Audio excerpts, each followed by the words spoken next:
শুভ দুপুর সকলকে। আবারও আপনাদের সামনে একটা নতুন বিষয় নিয়ে আলোচনা করব, যেটা সবার জানা দরকার। বিষয়টা কি, 2014 সালে কেন্দ্রে বিজেপি সরকার ক্ষমতায় আসার পর সাংবাদিক বন্ধু, যা রিপোর্টার ভাইরা আছে, দাদারা আছে, তাদের বর্তমান অবস্থা কি সেটা নিয়ে একটু আমরা আলোচনা করব। সাংবাদিক হত্যাকাণ্ড ও আক্রমণ ভারতের সাংবাদিকদের একটা সংবেদনশীল হওয়া বাড়ছে, প্রবণতা বাড়ছে। যেখানে আমরা কি দেখতে পাচ্ছি, যেখানে অনেক সাংবাদিক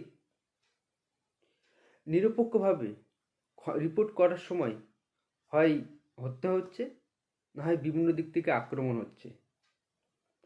রিপোর্টার উইদাউট বর্ডার্স, সংক্ষেপে RSF কর্তৃক প্রকাশিত তথ্য অনুযায়ী ভারতের প্রেস ফ্রিডম র্যাঙ্কিং বর্তমানে 159-এ দাঁড়িয়ে যাচ্ছে। এই 159 বর্তমানে ভারতের প্রেস ফ্রিডম র্যাঙ্কিং কেন দাঁড়িয়ে আছে, তার নির্দিষ্ট কিছু কারণ রয়েছে। যেমন আমরা 2017 সালে আমরা দেখেছি, 2017 সালের 5 সেপ্টেম্বর সাংবাদিক গৌরী লঙ্কেশের হত্যাকাণ্ড আমরা দেখেছি। সেই সময় তিনি কি হয়েছিল, তিনি তার নিজস্ব বেঙ্গালুরুর বাড়ির সামনে তাকে গুলিবিদ্ধ হয়ে মারা যান। এবং যে অভিযুক্ত শ্রীকান্ত পাঙ্গারকর, তিনি সেই সময় শিবসেনা, বিজেপি এবং এনসিপি এই তিনটি জোটের নেতৃত্বে জানলা বিধানসভা থেকে তিনি বিধানসভা ভোটে তিনি অনুমোদন পায় এবং ভোটে প্রতিদ্বন্দ্বিতা করে। তার মানে কি দাঁড়ালো, যেখানে আমি ক্ষমতায় থাকবো, আমার বিরুদ্ধে যে কেউ কথা বলে তার আমি টুটিটা চিপে ধরার চেষ্টা করব। দ্বিতীয়ত, আমরা 2019 সালে প্রশান্ত কনজিয়ার, একজন সাংবাদিক, ফ্রিল্যান্স সাংবাদিক, উত্তরপ্রদেশের মুখ্যমন্ত্রী যোগী আদিত্যনাথকে নিয়ে সোশ্যাল মিডিয়ায় কিছু মত প্রকাশ করেন। সেখানে কি দেখা যায়, উত্তরপ্রদেশের পুলিশ তাকে দিল্লি থেকে গ্রেপ্তার করে এবং সাংবাদিকদের মধ্যে যে ভয়, যে একটা নিজের মত প্রকাশ করতে গেলে যদি আমাকে অ্যারেস্ট হতে হয়, তারা ভীতি প্রদর্শন করে। তার মানে কি দাঁড়ালো, যে বিজেপি এই পশ্চিমবাংলায় যারা গণতন্ত্রের কথা বলে মমতা ব্যানার্জি সরকারকে সবসময় গালি দেয়, তারা তাদের বিজেপি শাসিত রাজ্যে সাংবাদিকদের নিরপেক্ষ খবরের প্রকাশের জন্য হয় তাদেরকে হত্যা হতে হচ্ছে, নাহলে বিভিন্ন দিক থেকে আক্রমণ হতে হচ্ছে, না হয় হ্যারাসমেন্ট হতে হচ্ছে। তাহলে কি, তাহলে তাতে যারা ওরা চাইছে যেটা, যে নিরপেক্ষ সাংবাদিকতা, নিরপেক্ষ সংবাদ পরিবেশন তাদের মতো করা যাবে না। সংবাদ পরিবেশন করতে গেলে তাদের হয়ে করতে হবে। তৃতীয়ত, আমরা কি দেখেছি, 2019 সালে অগস্ট মাস থেকে 2021 সালের ফেব্রুয়ারি মাস পর্যন্ত কাশ্মীরে লকডাউন ছিল। এই লকডাউনের ফলে কী হয়েছে, সেখানকার মানুষের জনজীবন সব কিছু বন্ধ হয়ে গিয়েছিল এবং সাধারণ মানুষ একটা ভীতিগ্রস্ত হয়েছিল। আবার তারপরে চলে আসলো 2020 সাল। 20 সালে বিনোদ দুয়ার নামে একজন সাংবাদিক করোনা ভাইরাস এবং লকডাউন পিরিয়ডকে কার্যকর নিয়ে তিনি কেন্দ্রের সমালোচনা করেন। সেই সময় তো বিজেপি রমরমা মার্কেট বিজেপির কেন্দ্রে। সেই জন্য বিজেপি নেতা অজয় শ্যাম হিমাচল প্রদেশ পুলিশের কাছে অভিযোগ করেন এবং সেখানকার পুলিশ তাকে গ্রেপ্তার করে রাষ্ট্রদ্রোহিতার মিথ্যা তকমা দেয়।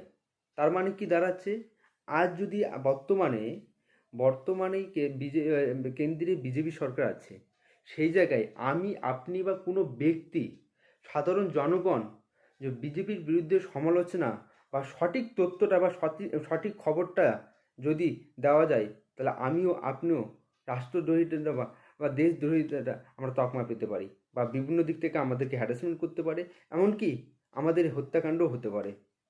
তৃতীয়ত, 2021 সালে ডিজিটাল মিডিয়া নিয়ে বা প্রিন্ট মিডিয়া নিয়ে বিজেপি সরকার একটা নিয়ন্ত্রণের চেষ্টা করে। যে কীরকম নিয়ন্ত্রণ, তারা চাইছে এই ধরনের খবরগুলো, মানে যেগুলো আমাদের বিপক্ষে খবর, সেগুলো পরিবেশন করা চলবে না, আর যেগুলো পক্ষে সেগুলোকে করতে হবে। বা একদল তারা চাইছে মোস্ট অফ দি সাংবাদিককে তারা একটা তাদের হাতের মুঠোয় করে নিতে চাইছে। আবার আমরা এই নতুন বছরের শুরুতে, এই 2025 সালের নতুন বছরের শুরুতে বিজেপি শাসিত রাজ্য ছত্তিশগড়, আপনারা যারা একটু সজাগ, হয় খবরের কাগজে নাহলে টিভির পর্দায় আপনারা দেখেছেন, মুকেশ চন্দ্রাকারকে খুন হতে হয়। কেন খুন হতে হয়? সেখানকার শাসক দল, বিজেপি শাসিত রাজ্য, সেখানকার শাসক দলের বিরুদ্ধে, দুর্নীতির বিরুদ্ধে তিনি কিছু কথা প্রকাশ করেন, এর ফলে তাকে খুন হতে হয়। খুনটা কীভাবে হতে হয়? তার এমনভাবে খুন হতে হয়, তার পাঁজর ভেঙে হৃৎপিণ্ড বের করে নেওয়া হয় এবং মাথার খুলি গুঁড়িয়ে দেওয়া হয়, তারপরে সেপটিক ট্যাঙ্কে রেখে তার ওনার বডি পাওয়া যায়। ময়নাতদন্তের রিপোর্টে তাই ধরা পড়েছে। 2024 সালে, যেটা আমাদের চলে গেল, 2024 সালে 25টি গণমাধ্যম কর্মীদের হতাহতের সংখ্যা 25টি দেশে, গণমাধ্যমে 25টি দেশে 2024 সালে 25টি দেশে গণমাধ্যম কর্মীদের হতাহতের সংখ্যা হচ্ছে 179 জন। তার মধ্যে ভারত ছিল 4টি, যা 2023 সালের থেকে একটি বেশি। 23 সালের থেকে একটি 2024 একটি বেশি হয়। তার মধ্যে মধ্য ভারতীয় অঞ্চল থেকে যেটা রিপোর্টে জানা যায়, এর মধ্যে 2 জন উত্তরপ্রদেশের সাংবাদিক আশুতোষ শ্রীবাস্তব ও দিলীপ সাইনি হত্যার সাক্ষী ছিল। সেই সঙ্গে ছিলেন বিহারের শিবশঙ্কর ঝা এবং মধ্যপ্রদেশের সালমান আলী খান। তার মানে কি দাঁড়াচ্ছে? আজ কেন্দ্রে বিজেপি সরকার আছে এবং যে সমস্ত জায়গায় বিজেপি শাসিত রাজ্য, যদি কোনো সাংবাদিক বন্ধু, শুধু সাংবাদিক বললে ভুল হবে, সাধারণ মানুষ বা আম জনতা সরকারের বিপক্ষে কথা বলে, তাদেরকে টুটি চিপে ধরার মতো একটা অবস্থা। হত্যা করতে হচ্ছে, নাহলে কেউ আক্রমণ করছে, বা কেউ বা তারাই আবার দেশদ্রোহিতার অপবাদ, মিথ্যা তকমা দিচ্ছে।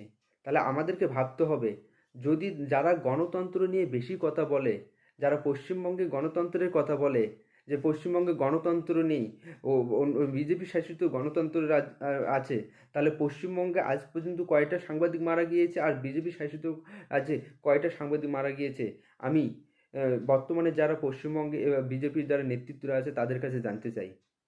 মানুষ কি মিথ্যা প্রতিশ্রুতি দিয়ে বা মিথ্যা কথা বলে বা কাউকে জোরপূর্বকভাবে তাদের অধিকার কেড়ে নিলে ক্ষমতায় আসা যায় না। সে ক্ষমতায় আসতে গেলে মানুষের পাশে থাকতে হয়। সেই জন্য সবার ভাবা দরকার, আগামী দিনে বিজেপি